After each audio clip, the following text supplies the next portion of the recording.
ಪ್ರವೀಣ್ ಅವರು ಈಗ ಆಲ್ರೆಡಿ ಭಯ ಪಡಿಸ್ಬಿಟ್ಟಿದ್ದಾರೆ ಎಲ್ಲ ಹೇಳ್ಬಿಟ್ಟು. ಟೀಸರ್ ನ ಲಾಂಚ್ ಮಾಡೋ ಸಮಯ, ಅದಕ್ಕಿಂತ ಮುಂಚೆ ಮುಖ್ಯವಾಗಿ ಒಂದು ಚಿಕ್ಕ, ಈಗ ನೋಡೋದಲ್ಲ 2 ಕಂಟೆಂಟ್. ಮೊದಲನೇದಾಗಿ ಕಂಟ್ರಿ ಮೇಡ್ ಭಾಗ 2 ಅಂತ ಯಾಕೆ ಇಟ್ವಿ ಸಿನಿಮಾಗೆ ಹೆಸರು. ಆಮೇಲೆ ಈ ಸಿನಿಮಾ ಮಾಡೋ ಅವಶ್ಯಕತೆ ಆದ್ರೂ ಏನಿತ್ತು, ನೆಮ್ಮದಿಯಾಗಿತ್ತು ಜೀವನ, ಪೆಟ್ರೋಲ್ ರೇಟ್ ಜಾಸ್ತಿ ಆಗಿದೆ, ಆಚೆ ಮಳೆ ಬರ್ತಿದೆ. ಇದೆಲ್ಲದ್ರ ಮಧ್ಯೆ ಇವತ್ತು ಕನ್ನಡ ಸಿನಿಮಾದಲ್ಲಿ ಹೀರೋಗಳ ಅಂದ್ರೆ ದೊಡ್ಡ ಹೀರೋಗಳ ಸಿನಿಮಾಗಳು, ಅದರ ಪಬ್ಲಿಸಿಟಿ, ಅದರ ಒಂದು ವ್ಯಾಪ್ತಿ, ಆ ತರದೊಂದು ಪ್ಯಾನ್ ಇಂಡಿಯಾ ಇತ್ಯಾದಿ ಇತ್ಯಾದಿ, ಇದೆಲ್ಲದರ ಮಧ್ಯೆ ಇಲ್ಲಿರುವಂತಹ ಈ ಪಾತ್ರಗಳನ್ನೇ ಈ ಸಿನಿಮಾಗೆ ಹಾಕೊಂಡು ಏನಕ್ಕೆ ಈ ಸಿನಿಮಾ ಮಾಡ್ಬೇಕಾಗಿತ್ತು, ಈ ತರದ್ ಎಷ್ಟೋ ಪ್ರಶ್ನೆಗಳಿದೆ. ಅದಕ್ಕೆಲ್ಲ ಮುಂದೆ ನಾನು ಉತ್ತರ ಕೊಡ್ಬೇಕು ಅಂತ ಅನ್ಕೊಂಡಿದೀನಿ. ನನ್ನ ಹಿಂದಿನ ಸಿನಿಮಾ ಅರ್ಧಂಬರ್ಧ ಪ್ರೇಮ ಕಥೆ ಸಿನಿಮಾ ರಿಲೀಸ್ ಎಲ್ಲ ಆದ್ಮೇಲೆ ಒಂದ್ ದಿವಸ ತಲೆ ಕೆಟ್ಟು ಪಾವಗಡ ಕಡೆ ಹೊರಟ್ವಿ. ನಮ್ಮೂರಿಂದ ಒಂದು 15 ಕಿಲೋಮೀಟರ್ ದೂರ ಪಾವಗಡ ಊರು. ನನಗೆ ಬಹಳ ಚೈಲ್ಡ್ಹುಡ್ ಇಂದಾನು ಬಹಳ ಕಾಡದಂತ ಒಂದು ಊರು. ಅಲ್ಲಿ ಒಂದು ಬೆಟ್ಟ, ಅಲ್ಲಿರುವಂತಹ ಒಂದು ಆ ಊರು, ಒಂದು ಆರ್ ಕೆ ನಾರಾಯಣ್ ಅವರ ಮಾಲ್ಗುಡಿ ಡೇಸ್ ಅಲ್ಲಿ ಇದ್ದಂತ ಒಂದು ಚಿತ್ರಣಕ್ಕೆ ಎಲ್ಲೋ ಒಂದ್ ಕಡೆ ಒಂದು ಚಿಕ್ಕ ಪ್ಯಾರಲಲ್ ಅಂತ ಅನ್ಸಿತ್ತು. ಇವತ್ತಿಗೂ ಆ ಊರು ಹಂಗೆ ಇದೆಯಾ ಅಂತ ಅನ್ಕೊಂಡು, ಆ ಊರೇನಾದ್ರು ಹಂಗೆ ಇದ್ರೆ ಅಲ್ಲಿ ಏನೋ ಶೂಟಿಂಗ್ ಮಾಡ್ಬೇಕಲ್ಲ ಅನ್ನೋದು ಒಂಥರ ಒಂದು ತವಕ ಇತ್ತು. ಆ ಊರಿಗೆ ಹೊರಟ್ರೆ ಆ ಊರಲ್ಲಿ ನಾನು ನೋಡಿದ್ದು ಒಂದಿಷ್ಟು ಪಾತ್ರಗಳನ್ನ, ರಿಯಲ್ ಲೈಫ್ ಪಾತ್ರಗಳನ್ನ. ಯಾವ್ದೋ ಒಂದು ರಸ್ತೆಯಲ್ಲಿ ಹಿಂಗ್ ನಡ್ಕೊಂಡು ಸುಮ್ನೆ ಲೊಕೇಶನ್ ನೋಡ್ತಾ ಹೋಗಿರ್ಬೇಕಾದ್ರೆ ಕಾಜಲ್ ಅನ್ನೋ ಒಂದು ಪಾತ್ರ ನನ್ ಟಪಕ್ ಅಂತ ಒಂದು ಕಣ್ಣಿಗೆ ಬಂತು. ಈ ಊರಲ್ಲಿ ಈ ತರದೊಬ್ಬ ರೌಡಿ, ಒಬ್ಬ ಗ್ಯಾಂಗ್ಸ್ಟರ್ ಇದ್ರೆ ಹೆಂಗಿರತ್ತೆ ಅಂತ ಅನ್ನಿಸ್ತು. ಇನ್ ಸ್ವಲ್ಪ ಮುಂದೆ ಹೋದೆ, ಯಾರೋ ಒಬ್ಬ ಮಿಲ್ಕಿ ಅಂತ ಒಬ್ಬ ಪಾತ್ರ ಇದ್ರೆ ಹೆಂಗಿರುತ್ತೆ ಅಂತ ಅನ್ನಿಸ್ತು. ಹೋಗ್ತಾ ಹೋಗ್ತಾ ಕಾಜಲ್ಲು, ಮಿಲ್ಕಿ, ಮಜ್ಜಿಗೆ, ಬಾಂಬೆ ಬಂಟಿ, ಇಲ್ಲೆಲ್ಲ ಇದೆಯಲ್ಲ ಚಿತ್ರ ವಿಚಿತ್ರ ಚಿತ್ರಾನ್ನ ಹೆಸರುಗಳು. ಕಾಜಲ್ಲು, ಬಾಂಬೆ ಬಂಟಿ, ಪಾಯ್ಸನ್ ರವಿ, ಜೋಕರ್ ಜಾನಿ, ಮಜ್ಜಿಗೆ, ಮಿಲ್ಕಿ, ಪಂಚಪ್ರಸಾದಿ, gym Chetu, Pushpa, Pamu, anchor Anjali, reel Shantamma, ಈ ಎಲ್ಲಾ ಪಾತ್ರಗಳು ಆ ಪಾವಗಡ ಅನ್ನೋ ಊರಲ್ಲಿ ನನಗೊಂಥರ ಇಲ್ಲವ್ರು ಇದಾರಲ್ಲ ಅಂತ ಅನ್ಸಿ, ಆ ಪಾತ್ರಗಳಿಂದ ಹುಟ್ಕೊಂಡಂತ ಕತೆ ಕಂಟ್ರಿ ಮೇಡ್ ಭಾಗ 2. ಸೊ ನಾನು ಪಾವಗಡಗೆ ಒಂದು ಹೆಸರಿಟ್ಬಿಟ್ಟಿದ್ದೀನಿ, ಪಾವಗಡ ಅಲ್ಲ, ಪವಾಡಗಳ ಗಡ ಅಂತ. ಅದೇನೋ ಗೊತ್ತಿಲ್ಲ, ಆ ಊರಿನ ಎನರ್ಜಿ, ಅಲ್ಲಿ ಒಂದು ಹೊಸ ಒಂದು ಯೂನಿವರ್ಸ್ ಬಿಲ್ಡ್ ಮಾಡ್ಬೇಕು ಅಂತ ಅನ್ನಿಸ್ದಾಗ ಹುಟ್ಟಿದಂತ ಹೆಸರೇ ಪೆಂಡಾಲ್ಪುರ. ಬಹಳ ವರ್ಷಗಳ ಹಿಂದೆ ಆ ಊರಿಗೆ ವಿಶ್ವನಾಥಪುರಿ ಅಂತ ಹೆಸರಿತ್ತು. ಯಾರೋ ಒಬ್ಬ ರಾಜ ಬಂದಲ್ಲೇನೋ ಆಳ್ತಿದ್ದ, ಹಿಂಗೆಲ್ಲ ಒಂದು ಕತೆ ಇಟ್ಕೊಂಡು ಅದೆಷ್ಟೋ ಜನ ರೌಡಿಗಳು ಅಲ್ಲಿ ಪೆಂಡಾಲ್ ಹಾಕ್ಸ್ಕೊಂಡ್ಬಿಟ್ಟು ಇವತ್ತು ಆ ಊರಿಗೆ ಪೆಂಡಾಲ್ಪುರ ಅಂತಾನೆ ಹೆಸರಾಗ್ಬಿಟ್ಟಿದೆ ಅನ್ನೋದು ಒಂದು ಕಥೆ, ಒಂದು ಲೈನ್ ಬಂತು. ಜೊತೆಗೆ ನನ್ಗೆ ಹೊಳೆದಿದ್ದು ಇನ್ನೊಂದು ಲೈನ್ ಅಂದ್ರೆ, ನಮ್ಮೂರಲ್ಲಿ ನೊಣಗಳು ಜಾಸ್ತಿ, ಯಾಕೆಂದ್ರೆ ನಮ್ಮೂರಲ್ಲಿ ಹೆಣಗಳು ಜಾಸ್ತಿ ಅಂತ. ಈ ಒಂದು ಲೈನ್ ಅನ್ನ ಹಿಡ್ಕೊಂಡು ಇಡೀ ಸಿನಿಮಾದ ಕಥೆ ಟ್ರಾವೆಲ್ ಮಾಡಿದಾಗ ನನಗೆ ಅನ್ಸಿದ್ದೇನು ಅಂದ್ರೆ, ದ್ವೇಷ, ರೋಷ, ಸಿಟ್ಟು, ಸೇಡಿನ ಯುದ್ಧಗಳನ್ನ ಹೆಚ್ಚಾಗಿ ನಾವು ಗಂಡಸರೇ ಮಾಡಿದ್ರು ಗಾಯಗಳಾಗೋದು ಮಾತ್ರ ಮನೆಯಲ್ಲಿರುವಂತ ಹೆಂಗಸರಿಗೆ ಅಂತ. ಅದು ತಾಯಿ ಆಗಿರ್ಬೋದು, ಮಡದಿ ಆಗಿರ್ಬೋದು, ಸ್ನೇಹಿತೆ ಆಗಿರ್ಬೋದು, ಮಗಳಾಗಿರ್ಬೋದು.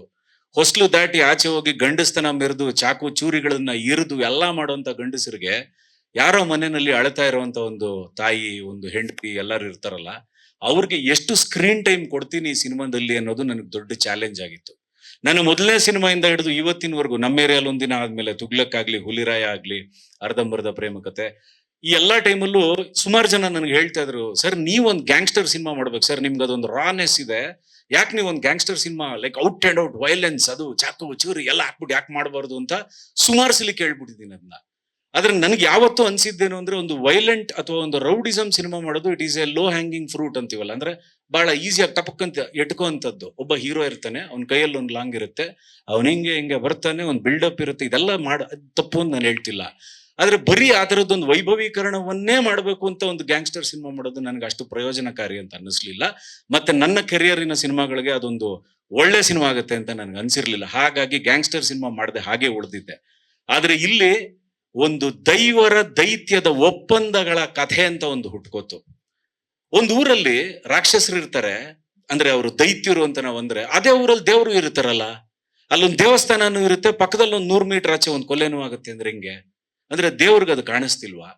ಅಥವಾ ಈ ದೇವ್ರಿಗೂ ದೈತ್ಯರಿಗೂ ಅಂದ್ರೆ ದೈವ ಮತ್ತೆ ದೈತ್ಯರಿಗೆ ಏನಾದ್ರು ಒಪ್ಪಂದ ನಡೆದ್ಬಿಟ್ಟಿದ್ಯಾ? ನಿನ್ ಪಾಡಿಗೆ ನಿನ್ ಕೆಲಸ ಮಾಡ್ಕೊ, ನನ್ ಪಾಡಿಗೆ ನನ್ ಕೆಲಸ ಮಾಡ್ತೀನಿ. ಹಂಗಾದ್ರೆ ಪಾಪ ಅಂದ್ರೇನು, ಪುಣ್ಯ ಅಂದ್ರೇನು? ಚಾಕು ತಗೊಂಡು ಚುಚ್ಚವನೇ ರೌಡಿನ, ಅಥವಾ ಅವನಿಗೆ ಆ ಕೆಲಸ ಕೊಟ್ಟವನ್ ರೌಡಿನ? ಈ ತರದ್ ಏನೇನೋ ಆಗಿರುವಂತ ಒಂದು ಸಮ್ಮಿಶ್ರ ಸರ್ಕಾರನೇ ಈ ಕಂಟ್ರಿ ಮೇಡ್ ಭಾಗ 2. ಟ್ರೈಲರ್ ನೋಡೋಕ್ಕಿಂತ ಅಂದ್ರೆ ನಮ್ ಕ್ಯಾರೆಕ್ಟರ್ ಟೀಸರ್ ನೋಡೋಕ್ಕಿಂತ ಮುಂಚೆ ಒಂದು ಹೇಳ್ಬಿಡ್ತೀನಿ. ಟೀಸರ್ ನೋಡಾದ್ಮೇಲೆ ಒಂದೆರಡು ಮಾತಾಡ್ತೀನಿ. ಈ ಸಿನಿಮಾದಲ್ಲಿ ನಾಯಕ ನಟರು ಇಲ್ಲ. ನಮಗ್ ಪಬ್ಲಿಸಿಟಿ ಮಾಡ್ಬೇಕಾದ್ರೆ ಪ್ರವೀಣ್ ಅವ್ರಿಗೂ ನಮಗೂ ಇದ್ದಂತ ಮೇಜರ್ ಸಮಸ್ಯೆನೇ ಇದು. ಏನಂದ್ರೆ ಒಂದು ಸಿನಿಮಾಗೆ ಒಂದು ಹೀರೋ ಇವಾಗ ಯಾರೋ ಒಂದು ಹೀರೋ ಜೊತೆ ಒಂದು ಸಿನಿಮಾ ಮಾಡ್ತಾ ಇದೀವಿ ಅಂದ್ರೆ ಅದಕ್ಕೊಂದು ಪಬ್ಲಿಸಿಟಿ ಆಗುತ್ತೆ, ಇನ್ನೊಂದಾಗುತ್ತೆ. ಆದ್ರೆ ಈ ಸಿನಿಮಾದಲ್ಲಿ ಹೀರೋಗಳಿಲ್ಲ.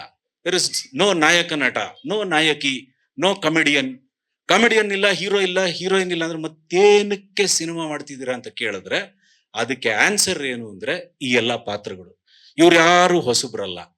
ನಾವು ಯೂಶಲಿ ಏನ್ ಮಾಡ್ತೀವಿ ಅಂದ್ರೆ ಹೆಚ್ಚಾಗಿ ಆಚೆ ಕಾಣಿಸ್ಕೊಳ್ಳದೆ ಇರೋರ್ನ ಹೊಸಬ್ರು ಅಂತ ಅನ್ಬಿಡ್ತೀವಿ. ಆದ್ರೆ ಅವ್ರು ಹೆಚ್ಚಾಗಿ ಆಚೆ ಯಾಕೆ ಕಾಣಿಸ್ಕೊಂಡಿಲ್ಲ ಅನ್ನೋದನ್ನ ಹುಡುಕಿದ್ರೆ ಅವ್ರೆಷ್ಟು ಹಳಬ್ರು ಅಂತ ಗೊತ್ತಾಗುತ್ತೆ. ಇಲ್ಲಿರುವಂತ ಎಲ್ಲಾ ಕಲಾವಿದರು ಯಾರ್ಯಾರಿದ್ದಾರೆ ಅವರೆಲ್ಲರೂ ನುರಿತ ಕಲಾವಿದರು. ಸಿನಿಮಾಗೋಸ್ಕರ 10 ವರ್ಷ ಅಲ್ಲ, 15 ವರ್ಷ ಅಲ್ಲ, 20 ವರ್ಷದಿಂದ ಹಸಿವಿನಿಂದ ಒಂದೊಳ್ಳೆ ಪಾತ್ರಕ್ಕೋಸ್ಕರ ಕಾಯ್ತಾ ಇರೋಂಥವ್ರು, ಬಹಳ ದೊಡ್ಡ ಲೆಗಸಿ ಇರೋರು, ಜೊತೆಗೇನೋ ಆಕ್ಟ್ ಮಾಡಿ ಏನೋ ಪ್ರೂವ್ ಮಾಡ್ಬೇಕು ಅಂತಿರೋರು, ಅವರೆಲ್ಲರೂ ಬರೆದು ಇಟ್ಕೊಂಡ್ಬಿಡಿ. ಈ ಸಿನಿಮಾದಿಂದ ಒಂದು ಹೆಸರು ಮಾಡ್ತಾರೆ, ಹೆಸರು ಆಗಿದೆ, ಆ ಹೆಸರನ್ನ ಇನ್ನೂ ದೊಡ್ಡದ್ ಮಾಡ್ತಾರೆ. ಮುಂದಕ್ಕೆ ಯಾರು ಅಂಡರ್ ರೇಟೆಡ್ ಆಗಿ ಇರಲ್ಲ. ಅದಕ್ಕೋಸ್ಕರನೇ ಈ ಕಾಜಲ್ಲು, ಮಿಲ್ಕಿ, ಏನೋ ಮಜ್ಜಿಗೆ ಪ್ರಸಾದಿ ಇವರೆಲ್ಲರ ಜೊತೆ ನಾನು ಮಧ್ಯದಲ್ಲಿ ಇಟ್ರು ಅಂತ ನನಗೂ ಬಹಳ ದಿವಸದಿಂದ ಒಂದು ಪಾತ್ರ ಮಾಡ್ಬೇಕು ಅಂತ ಆಸೆ ಇತ್ತು. ನಾನು ಶುರು ಮಾಡಿದ್ದೆ ಆಕ್ಟರ್ ಆಗಿ, ಆದ್ರೆ ಆಮೇಲೆ ಡೈರೆಕ್ಟರ್ ಆದ, ಇನ್ನೊಂದಾದ, ಇದೆಲ್ಲ ಆದ್ಮೇಲೆ ನನ್ನ ಈ ಬಾಂಬೆ ಬಂಟಿ ಅನ್ನೋ ಪಾತ್ರ ಪ್ರಾಬ್ಲಿ ನನ್ನ ಬಿಟ್ರೆ ಬೇರೆ ಯಾರಿಗೂ ನಾನು ಬರೆಯೋದಕ್ಕೆ ಸಾಧ್ಯ ಆಗಿರ್ಲಿಲ್ಲ ಅನ್ನೋ ಕಾರಣಕ್ಕೆ ನಾನು ಕೂಡ ಇದರಲ್ಲಿ ನಟನೆ ಮಾಡಿದ್ದೀನಿ. ಅಷ್ಟೇ ಬಿಟ್ರೆ ಇನ್ಯಾವ ವಿಜೃಂಭಣೆನೂ ಇಲ್ಲ. ಲೇಟೆಸ್ಟ್ ಹಾಗೂ ಇಂಟ್ರೆಸ್ಟಿಂಗ್ ಸುದ್ದಿಗಳಿಗಾಗಿ ಬಾಸ್ ಟಿವಿ ಕನ್ನಡ ಚಾನೆಲ್ನ ಸಬ್ಸ್ಕ್ರೈಬ್ ಮಾಡಿ, ಹಾಗೆಯೇ ಬೆಲ್ ಐಕಾನ್ ಪ್ರೆಸ್ ಮಾಡಿ. ಇದರ ಜೊತೆಗೆ ಫೇಸ್ಬುಕ್, ಇನ್ಸ್ಟಾಗ್ರಾಮ್, ಎಕ್ಸ್ ನಲ್ಲೂ ಮಿಸ್ ಮಾಡದೆ ಫಾಲೋ ಮಾಡಿ.